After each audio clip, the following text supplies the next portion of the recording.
And I'm coming now to say I did not sleep with Lande's wife. I don't know Lande's wife. That was what happened. Putting this to you, Lande, I need all the evidence levied against me, or else I am going to take this up legally. I'm sure we have a lot of elders in the industry. Everybody kept quiet. No one should call me because I'm starting right now and I'm not going to stop. I have to see to the end of this because I am not like that. I have been guy that have worked so much for the past 20 years of my life in this industry without taking anybody's cover to mine. I am contented.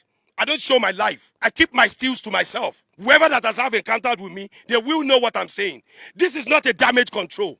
This is the battle line has been drawn. I'm not going to fight you on social media, but go back to them. Explain to them. Present the evidence. If not, I'll charge you to court. Then let's go. I'm going to charge you for defaming my character, defamation of character. You coming slandering me up and down. I'm not going to take this for a joke.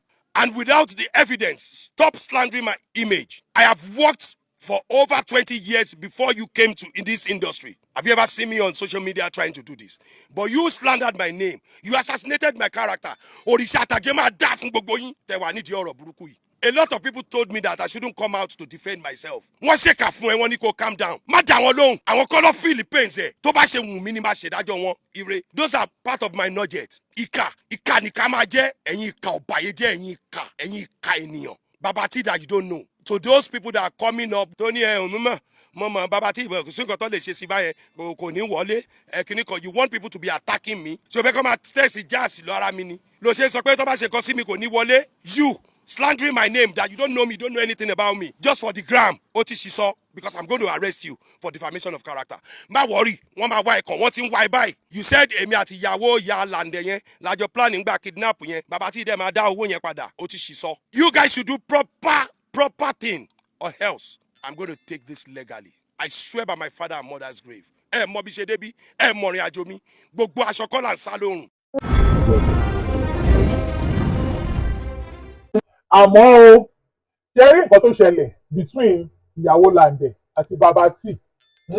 Àwọn méjèèjì pẹ̀lú Ọlọ́run nìkan ló lè sọ.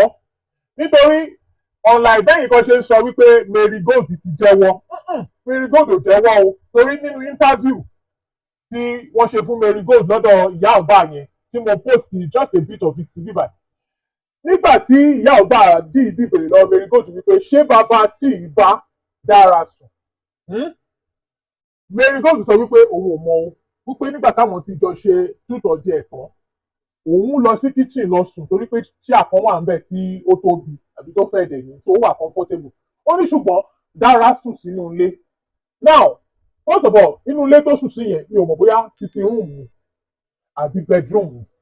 So statement yẹn wà kind of suggestive but Mary Gold ó yọ rẹ̀ kúrò níbẹ̀ yẹn. Ṣùgbọ́n Mary Gold náà ló tún wá sọ fún wa wípé Babati ò mọ̀ wípé ìyàwó Lande ní dára. So ọ̀pọ̀lọpọ̀ wọ́n wò wípé ṣó possible pé ó ti jọ ṣe nǹkan kí arákùnrin yẹn tó mọ̀ wípé ìyàwó Lande ni. Àmọ́ náà Babati sọ wípé àwọn ò jọ ṣe nǹkan kan.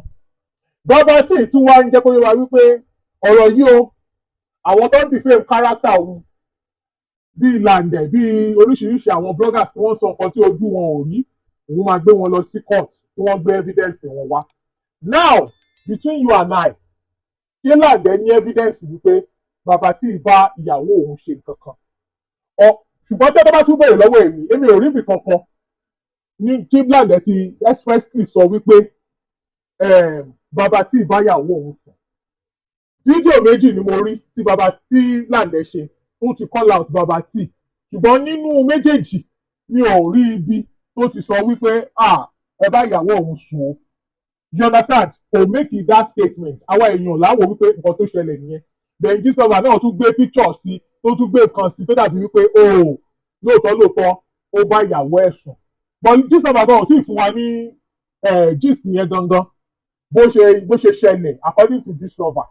So èyí tẹ̀ sọ wípé Babati ṣe àbí Mary Gold ó ti jẹ́wọ́. Gbogbo àwọn tó sọ̀rọ̀ yìí kò séèyàn kankan nu wọn tó tí ìdídì sọ pé lóòótọ́ ni Babati bá ìyàwó ẹ̀ sùn. And this is the truth. Bẹ́ẹ̀mi ṣe rí, in fact it's not bẹ́ẹ̀mi ṣe rí, this is the truth. àbí ẹgbẹ́ mi kan jáde náà tí Lande ti sọ wípé bàbá tí ìbáyàwó mi sùn kò sí. Lande náà lè sọ torí these are things that you cannot prove. Even Mary Gold tó wà ń bẹ̀ gan tóun gan bá òun ó lè sọ torí wípé òun ló ṣe ẹlẹ́ẹ̀kẹta wọn níbẹ̀ ṣùgbọ́n Mary Gold gan ò jẹ́ sọ. Then ṣé dára sí mi tí Lande ti sọ oríṣiríṣi ń pa ẹ̀ tí àwọn èèyàn ń sọ oríṣiríṣi ń pa ẹ̀ ní court sorry ní orí social media ṣé Lande lè gbé lọ sí court kó wá sọ wípé òun ní evidence òun ìyẹn náà wá jẹ́wọ́ pé lóòótọ́ bàbá tí ì bá òun sùn. No. So this is also why tí ma ṣe ń sọ wípé lórí social media ẹni tó ń jàre ó lè wá padà di ẹlẹ́bi tí a bá ṣọ́ra because a lot of things tó máa ń jẹ́ allegations tá a máa ń lé against èèyàn a lè prove ẹ̀ ó dẹ̀ lè ṣẹlẹ̀ lóòótọ́ do you understand because tó bá jáde sí wọ́n sọ pé bàbá tí irọ́ ló pa ó ṣe nǹkan tó ló ṣe yẹn gangan tí bàbá tí ì bá gbé ẹ lọ sí court kí ni evidence ẹ̀ tó wà ń bẹ̀rẹ̀ ṣé wọ́n ní Mary Gold àbí wọ́n ní Dara àbí wọ́n ní bàbá tí àbí wọ́n lọ lọ́run because àwọn tí wọ́n lè sọ nǹkan tó ṣẹlẹ̀ nìyẹn and Mary Gold ló dẹ̀ ti yọra ẹ̀ yẹn pé òun ò mọ̀ ọ́. So these are things that cannot be proven. Torí ẹ̀ ó máa ń bẹ́tà gbà mí tá a bá fẹ́ ṣe gbégbòrò ká máa sọ pé alleged ni o these days èmi tiẹ̀ ti kọ́ ọgbọ́n kan tó yẹ pé ẹni tó ń sọ gangan ni máa gbé wá báyìí tó bá lè jẹ́ pé Gbogbo ló kọ́ àbí newspaper kan ló kọ́ nǹkan tí wọ́n kọ́ gangan yẹn máa kà á jáde kí n tó máa give opinion mi.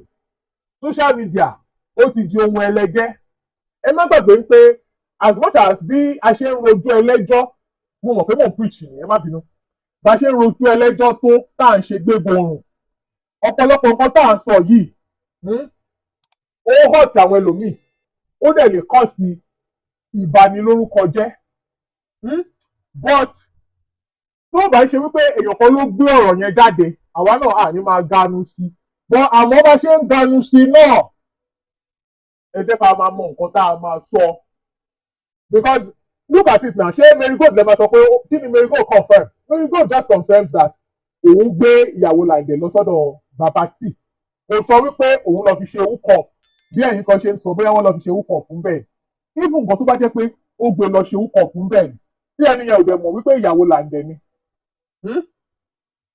lè call the house for that now because ó lọ ṣiṣẹ́ wúkọ̀ fún mi.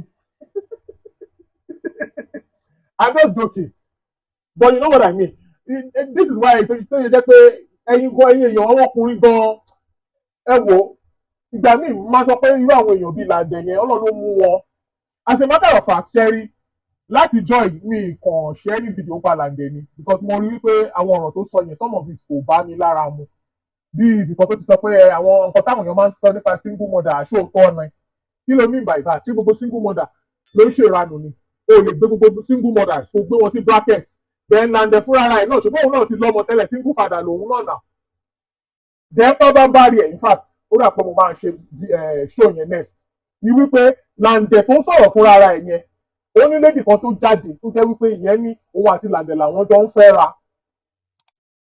voice note yẹn wà tí mo máa play bíbà kí ló ṣẹlẹ̀ tí Lande fi jọ́ọ̀pù yẹn náà lady yẹn sọ̀rọ̀ bó ṣe jẹ́ pé òun àti Lande àwọn fẹ́ travel lọ sí Amẹ́ríkà òun lòun sanwó visa unfortunately wọ́n deny wọn ní visa yẹn lady yẹn ń ṣiṣẹ́ ní Libya ni àwọn owó tó fi ṣiṣẹ́ ló kó wá lady yẹn sọ débi wípé Lande gbé album kan jáde ní ṣé 2019 àbí kankan ló kù 2019 àbí 2018 pé òun lòun fún ọ̀dẹ̀ but album yẹn ò ṣe dáadáa the year 2020 ni Lande wá lọ ń fẹ́ Dara so ṣé wọ́n jọ́ǹpù yẹn ni at some point we have a lot of men out there tó jẹ́ wípé obìnrin tó bá wọn bẹ̀rẹ̀ tó bá yá tó wọ́n bá ti ń dé sọ́wọ́ wọn á wò pé ìyẹn ò fit àwọn ọmọ pé eléyìí ò fit mi mọ́ because lady yẹn náà ní èdè lẹ́nu báyìí ó lè wò pé bóyá yẹn ò gbóyìnbó bóyá bí ọmọ ọ̀dọ̀ ló ń ṣe at the end of the day ó wá lọ kó sọ́wọ́ Dara tó jẹ́ pé runs ló ń ṣe in fact based on nǹkan tó sọ ni o èmi ò lé allegations o because ọ̀rẹ́ ẹ̀ náà sọ Mary Gold bó ṣe sọ bó ṣe máa ń bá àwọn ọkùnrin sùn kiri torí ẹ̀ lèmi ṣe pé ní runs yẹn because kí ló máa mú ẹ ṣé ní fóònù ẹjọ́ èmi ní next show mi mo máa play voice note lady yẹn fún yín mo mọ̀ pé àwọn èèyàn ò fẹ́ play ẹ̀ because they just want to be behind Lande láì mọ̀ wípé Lande fúnra rẹ̀ gan káàmà pẹ̀lú nǹkan tó ń bàjà nítorí ìwà ìtọ́ tóun náà wù pípé nǹkan ní káàmà máa ń mú but ẹlòmíì tó bá máa mú báyìí